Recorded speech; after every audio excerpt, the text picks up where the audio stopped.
Hello, and welcome everybody to yet another video.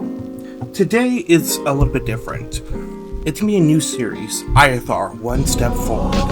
Now, you might see here, that the name's a bit different than, say, Haraka Ramal.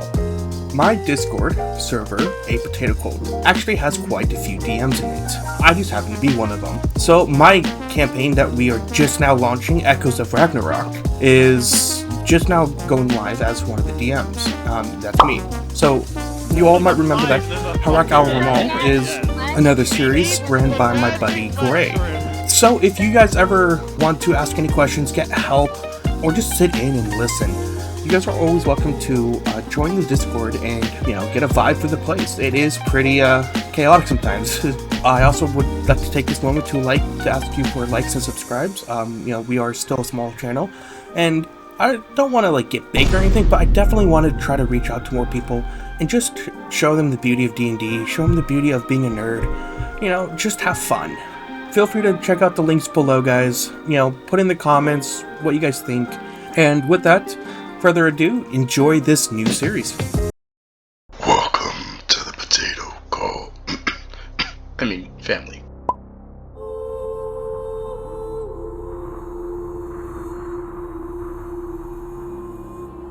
Alright, welcome ladies and gents to my first session. Okay, have fun. My first session of my campaign. So I will kill you off. First session. I don't care. Then I guess I could go to choir. I guess you can. Anyways, God.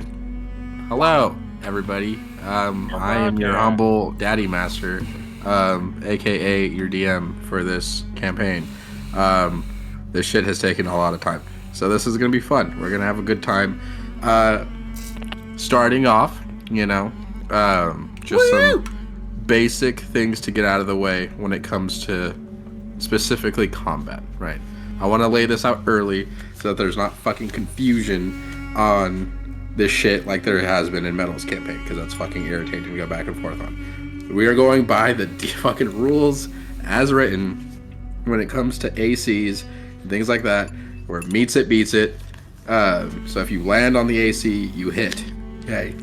That means if they land on your AC, they hit you. If you land on their AC, you hit them. We're not doing this whole you have to get one above or whatever. Fuck that shit. That's Defender rules, and that's stupid considering we have 2 people in that campaign that with 25 ACs. So meets it, beats it. Land on the AC, you hit. Cool? Roger. Cool. If you have questions throughout the campaign, just fucking ask. You can DM it to me. You can whisper it to me on the Roll20 chat. I'm gonna ask that you guys don't draw shit unless I ask you to, because we tend to get real cluttered with that real fast. And this is a lot. Metal didn't warn me that doing the maps and shit, it's a lot. So I don't have to. I don't want to have to worry about that shit. It is a lot. Yeah, it's so much. I will be bullshitting a lot. If you ask me a question, I think I mentioned this before. If you ask me a question and I deem it to be metagaming, I may lie to you. And then if you bitch about me lying to you about the information I gave you, I'm gonna bitch at you for metagaming. And nah boo boo, nah. So if you're like, hey, is this thing weak to radiant damage? I'm gonna be like, no. And then it could be, or it could not be. And you'll find out when you hit it. Who knows? Maybe it gains HP when you hit it with fucking radiant damage now because you asked a stupid question. For people who legitimately just might not know, are you if I hit something with a specific damage type? I will let you know without directly saying it seems vulnerable to it. See, it seemed to be reacting more towards said damage. It's not gonna be you realize that this thing takes more damage from radiant damage, but it seems like this ability affected it a bit more than just your normal bolts and arrows were. Because I know, yes, some of us are a little rusty on the rules. Some of us are just fucking new to D&D altogether. Some of us have podcasts as our experience for D&D. Some of us are just flat out retarded. Not to name names. It's easy. Anyway. I was gonna say me, but... And some of us are wonderful DM assistants. Yeah. Yeah, thanks, Gray. And some Appreciate of you. us are women. Yeah, ew. I would never let one of those in my campaign. Don't worry, guys. I vetted everyone. All right. I made Zendesh just has a "I am not a woman" sign T-shirt. good enough. He has a fake mustache on the entire campaign. Yes. Hey, Gray, I think I forgot to tell you something. All right. The entire time. So, I made sure that y'all could hear these before, but we're just gonna, add a little mood, to the scene here as we begin our night. All right, ladies and gentlemen, welcome to our little world here, Irithar, to be specific. A vast world filled with various lush and hazardous biomes. The stage is set in one of our specific continents on the more western side of the world. The continent itself is not named, for the cities that inhabit it constantly bicker and fight over who actually is in control and in power. You have the higher cities of Aetherforge, where the world started, or at least that's what people say, when the gods created life and birthed humanity through chaos, destruction, and creation. Aetherforge was one of the most prominent cities that gained inhabitants. It was a large, thriving kingdom for a long time before certain sects of individuals broke off and created their own places. And I said sex as in S-E-C-T-S. Thank you. S-E-X. I heard the fucking chuckle. Onto the land and everything. But you have the normal, everyday civilians of Aetherforge that focus on engineering and progress.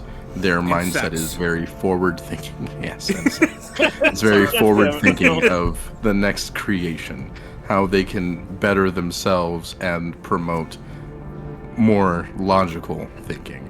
Then you have the more gritty, hands-on dwarves, halflings, small folk of Karnath's Hollow. Karnath was one of the prominent leaders of Aetherforge before disagreeing with the current leader and separating himself to build his own settlement in the mountainside. They rely more on the stone, earthy machinery, the more lever systems, pulleys, ropes, whereas Aetherforge, now running off of its own sort of technology, manages itself. Karnath's Hollow relies more on building into the mountain and respecting the earth, rather than creating metal buildings and glass houses to throw stones in.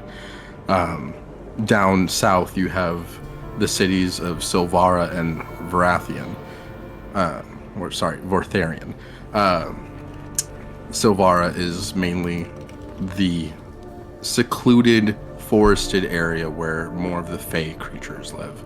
The people that didn't really fit into the progress of Aetherforge.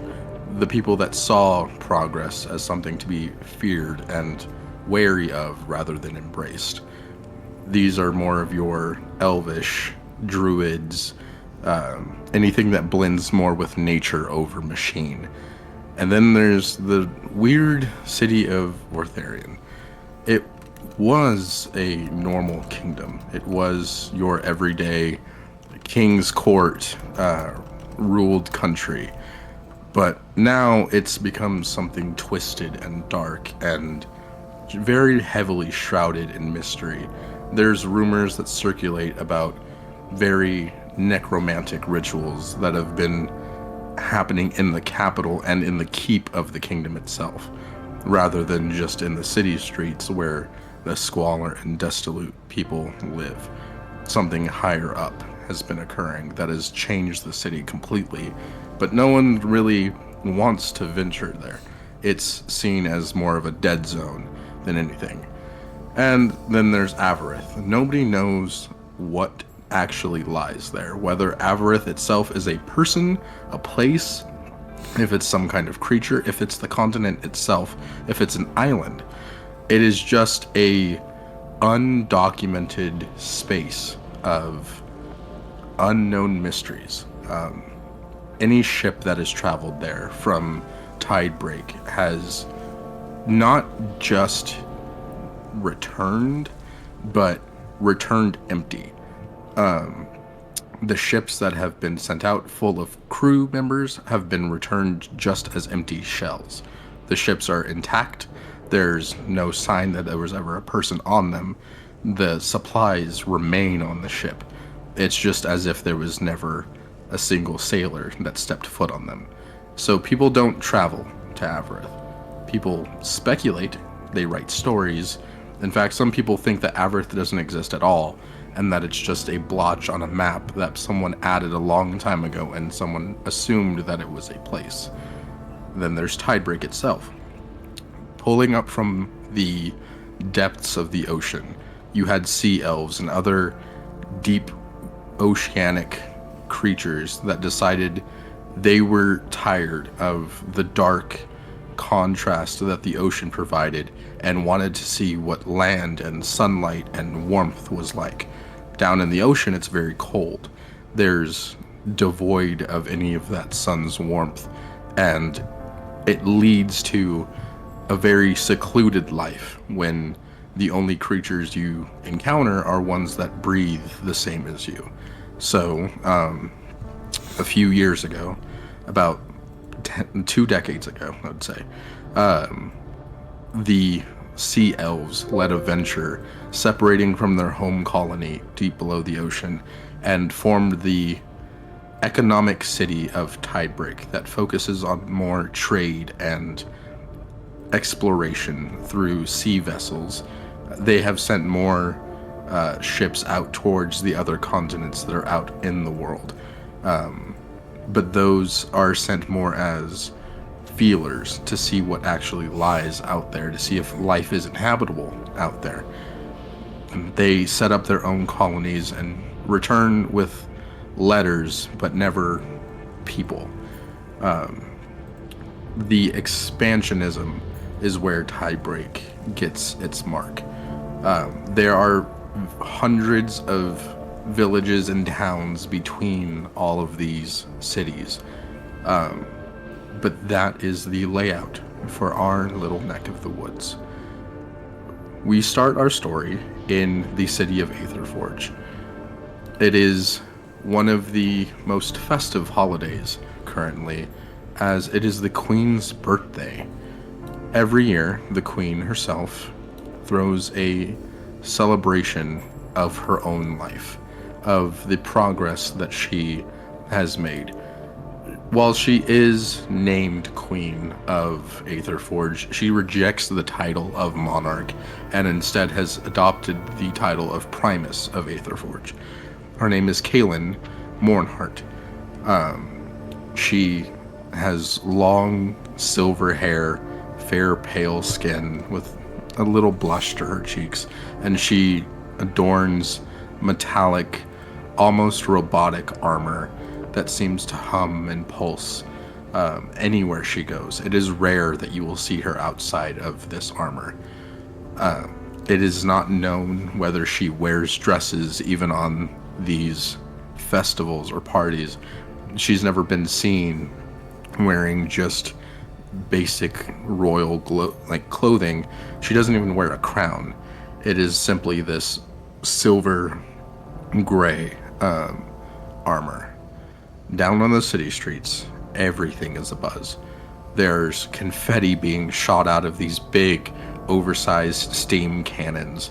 The marketplaces are flooded with people and vendors selling and buying as much as they can. There's food, there's colors, there's light, there's music just pouring and busting from the seams. It's very hard to walk into any space and not bump into someone from how crowded everything is. We're going to start here in this celebration with whom I would deem our most annoyed guest by this incursion into their space. Tucked kind of in a little alleyway is a house, but it's more of a building that the bottom floor is empty and the secondary floor has been turned into like a makeshift stay, like not even like, I can't even say a like house, it's just a room with a cot that has been prepped for sleep-ish. It's not comfortable. There are papers scattered everywhere, different notes pinned up on the board, looking for something.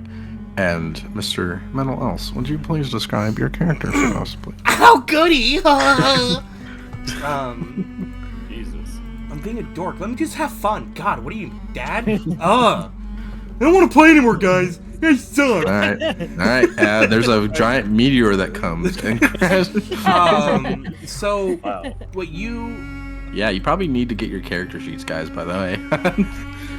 But no, for my character, so am I just like, so she is currently hunched over a stack of scrolls, trying to flirt her way through, scrambling. She, has bright skin like a hot red fire, with black hair, well, partly black towards the bottom, but it's also mostly red.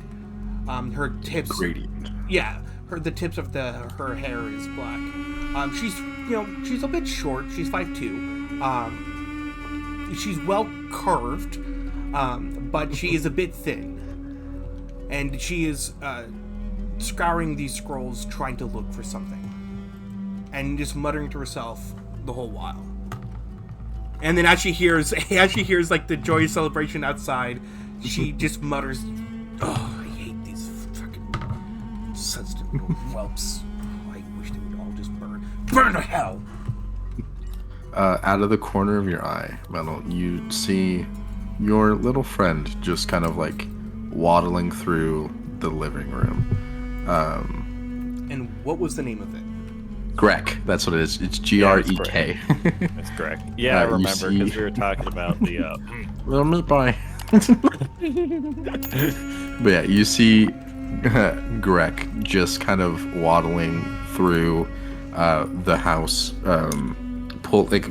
looking through papers, and as he doesn't see the information he's looking for, he just throws it over his shoulder and flips to the next page.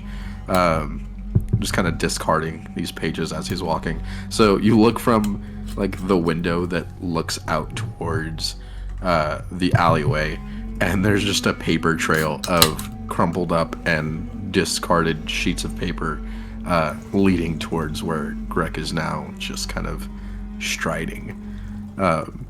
He just looks at you with papers in both hands and just shrugs. Just like, oh. She'll kind of like grab her temple a little bit. "You could at least pick up the mess and be a little organized. Help me find it in all this mess. You're only making it worse. You're making me insufferable." Greg just goes, ugh, and just like rolls his eyes and like walks back and starts picking up the papers like one at a time. What is Greg supposed to be? He is. Well, I'll let Metal just tell you what he is. Never got that far. So he is a little familiar I have, kind of like my Jiminy Cricket. He is his own separate entity from a Shadow Realm, but he is essentially to assist me on his own terms, and how he views to assist me on my goal. Yeah, so he's Metal's assistant. That's not being paid by Metal. Is there a rough description of how he looks? Sure. Grek is a... Let's see. I'll tell you right now. I'm picturing a little imp. Like, yes, he's a little imp. What I was picturing. Yeah, he is a little imp, but I have the specific... He is less than 3 feet tall. He's about 2 foot, like 2.5 foot tall. Little... He's a little red skinned imp with long black horns that kind of go out towards his head, and he has little goat feet with 2 like hooves on the front. And as she's saying this, she like grabs the part of her temple a little bit, and then kind of like grabs one of her horns, as she also has horns sticking out of her head. And she just kind of like squeezes it a little bit and goes, "Okay, it's okay. Nope, gotta find it." And she like takes a huge huff and starts resuming her search. Okay. At your front door, you just get a knock, like just a doom doom, and a parchment slides under the table, or not under the table, sorry, under the door, and Greg just kind of like hurriedly waddles over towards the paper, so just and then just like picks it up, and like opens it, rips the top of it open, unfurls it, starts just reading the paper, just like crisscrossed at the front door. She's so busy, she's too focused on what she's trying to find. He eventually like comes scurrying up to you and like is jumping to like look on top of the table that you're looking at, just eventually just gets mad, raises his hand up on the table and just slams the paper down as like hard as he can, which is not very hard, but it's just like a little thud on the like right in front of you on the stack of papers, and you see that there is the parchment that was delivered is from the queen, and it was sent out to all of the local homes, meant to invite them, trying to gather participants to celebrate in some kind of event. It's very vague, like terribly written. You can tell like the Primus did not write this herself. It's very quickly and hastily written, but it talks about an event and some kind of very large prize that is meant for whoever can succeed in this event.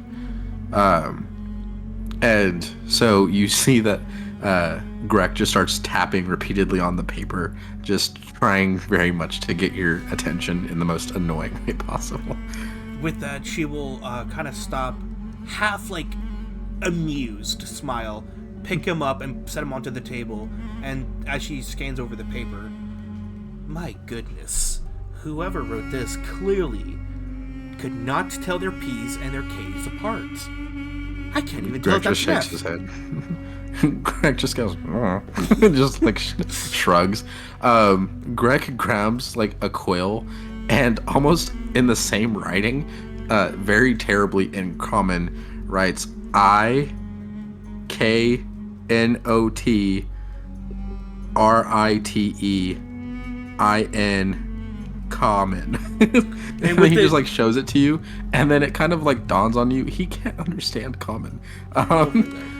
And she'll smile and pat him on the head. You did good. You did.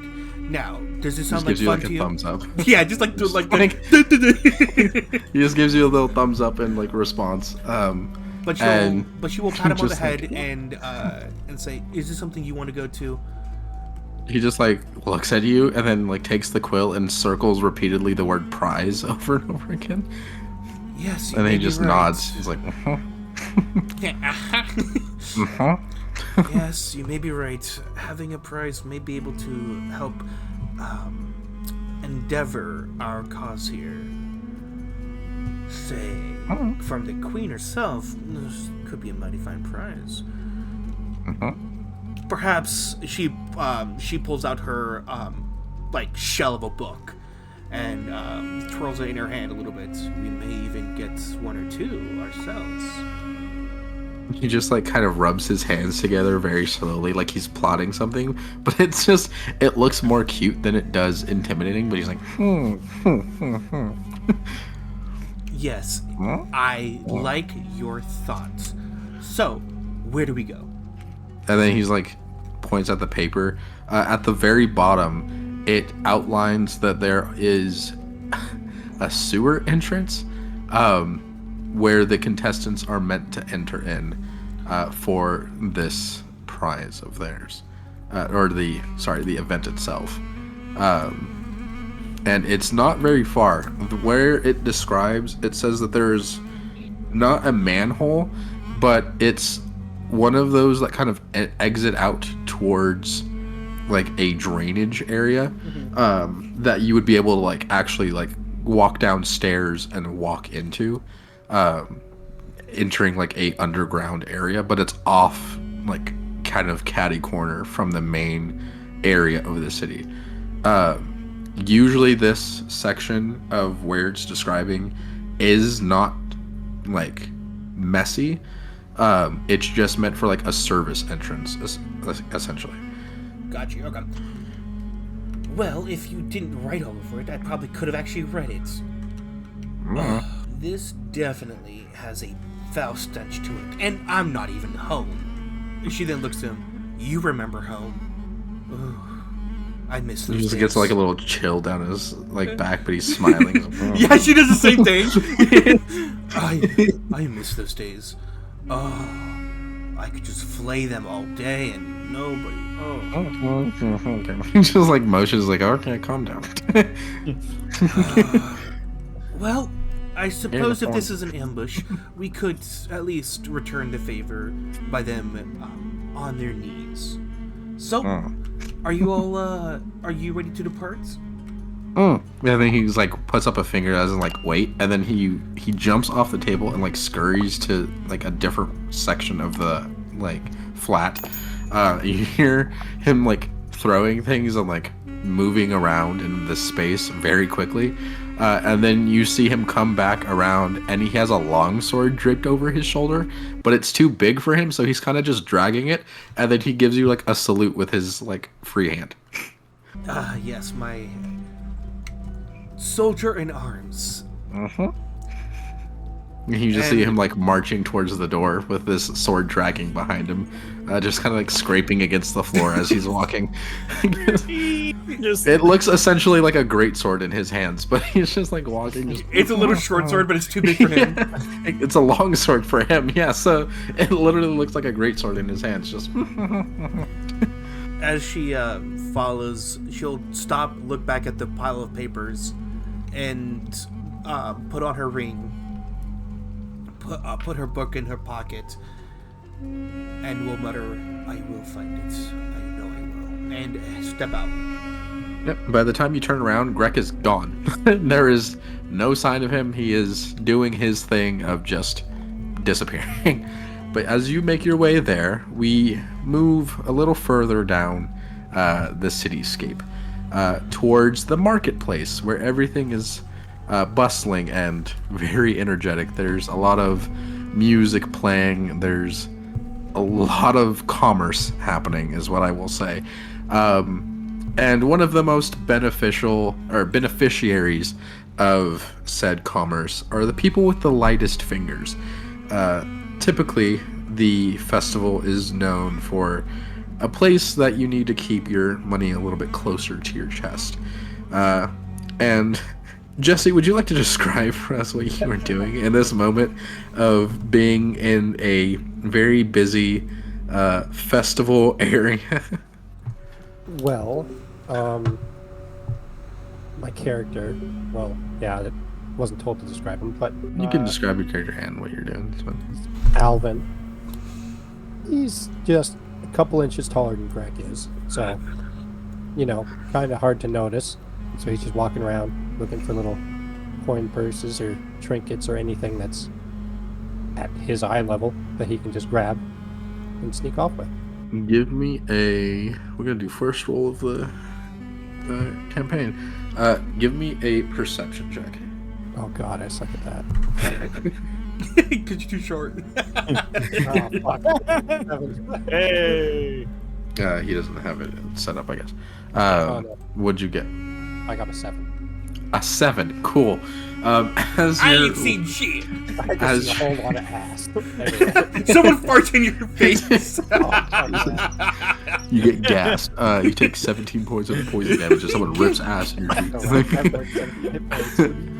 The nuts came early. As you're walking through, kind of looking around, you kind of see the stalls and everything that people are selling. It's a lot of like fair food is what I would describe it as. It's a lot of like fried, like weird foods that should not be together, like pickle pizza kind of shit. Just taking a small dig at Madison for that. But like, ew. Yeah.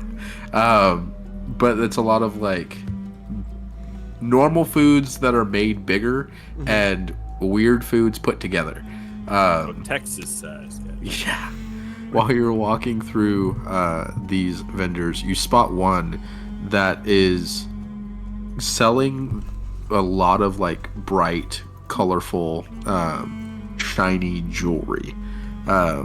They have like dozens of necklaces hanging from their like chest. They have a bunch in their hands, and they're like yelling out to people as they're like walking past, trying to encourage them to come buy some of their exotic jewelry is what he's referring to it as.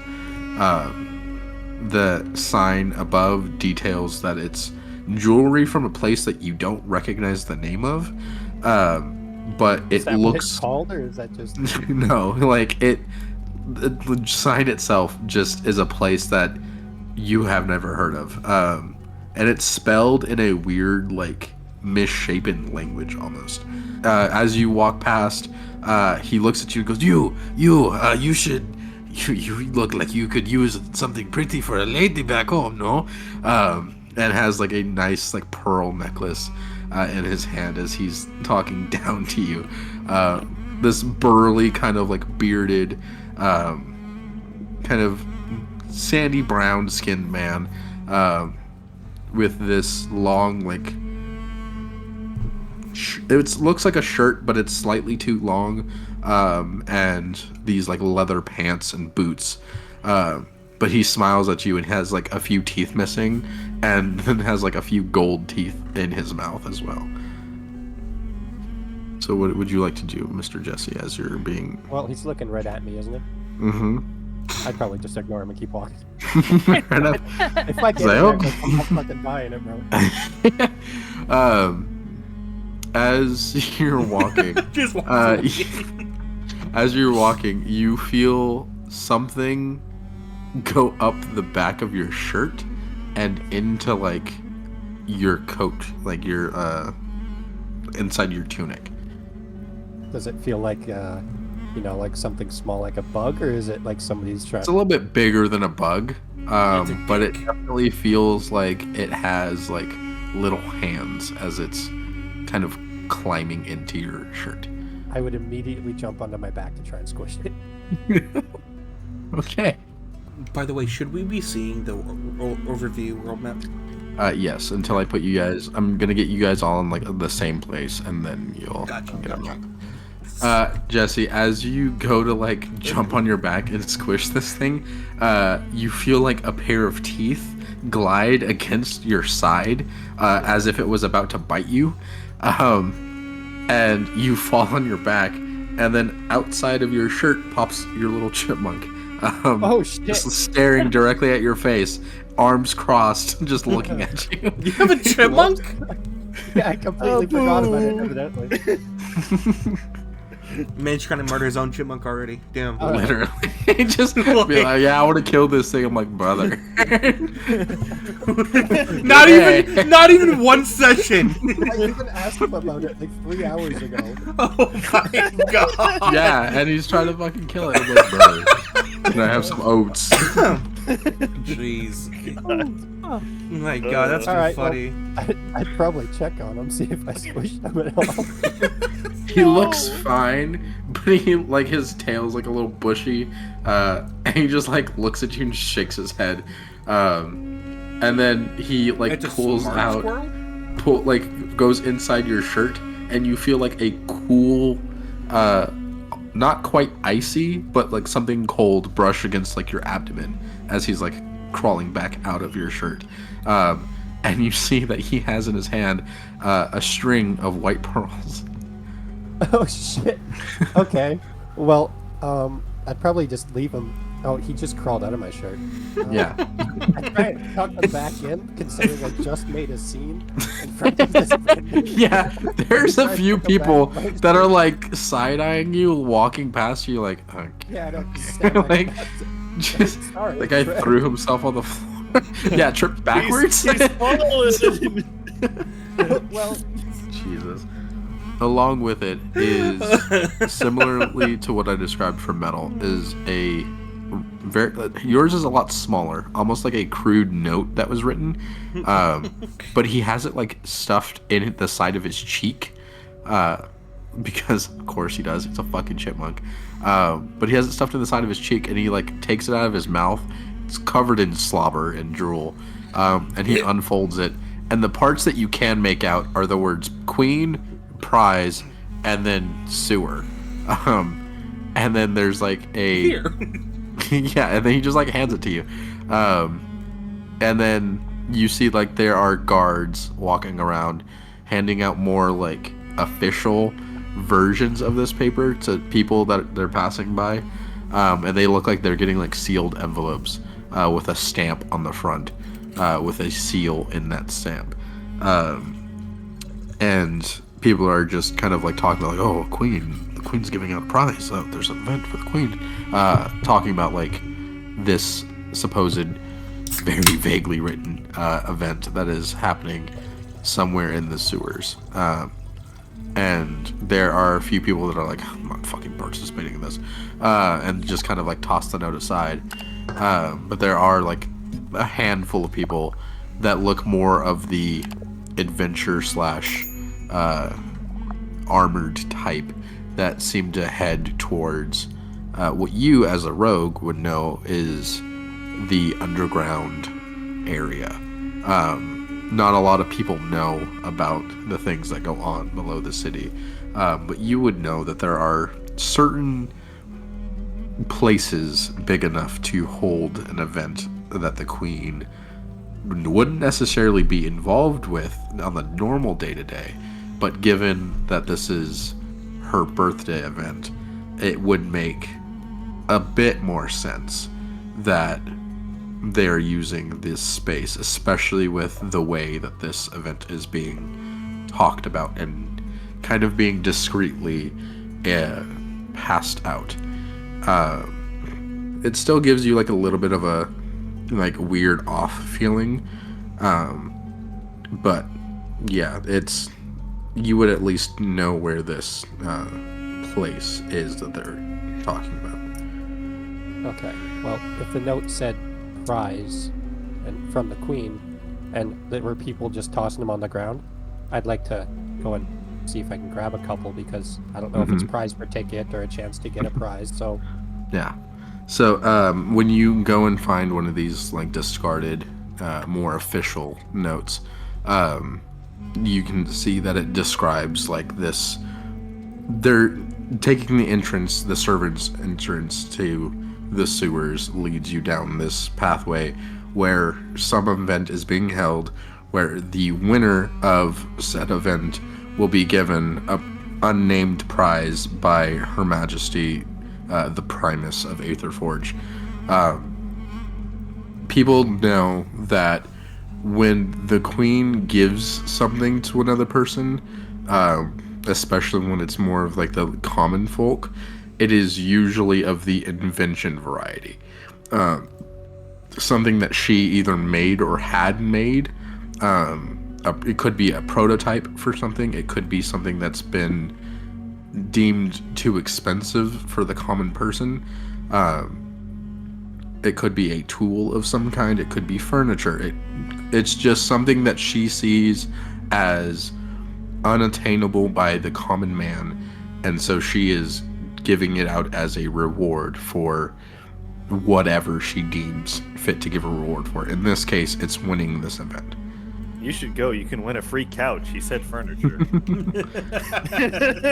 Hey, it wasn't named what it is. It's a double-decker couch. It's a double-decker couch. A double-decker couch. So much room Oh for my friends and God. activity. well, I'd probably say something along the lines of, sounds like shit's going down in the sewer, and then head there. It sounds like shit's going down in the sewer. Jesus Christ, All what a right. phrasing. So you and Monk head down there. I never gave him a name, so I never gave it a name. That's your thing, so you can name it whatever you fucking please. He's just a fucking chipmunk. He doesn't care. Punk's a good name, though. Yeah, named him. Try to name up Simon or something. Yeah. What'd you name him? Good Simon. Probably Simon, because he's a chipmunk and my name's Alvin, so... Bruh. Yeah, this is So Alvin and where's his chipmunk. Theodore? Yeah, literally. Oh, no, it'd be Theodore. It'd be Theodore. It's come to my attention that this is the end of the video.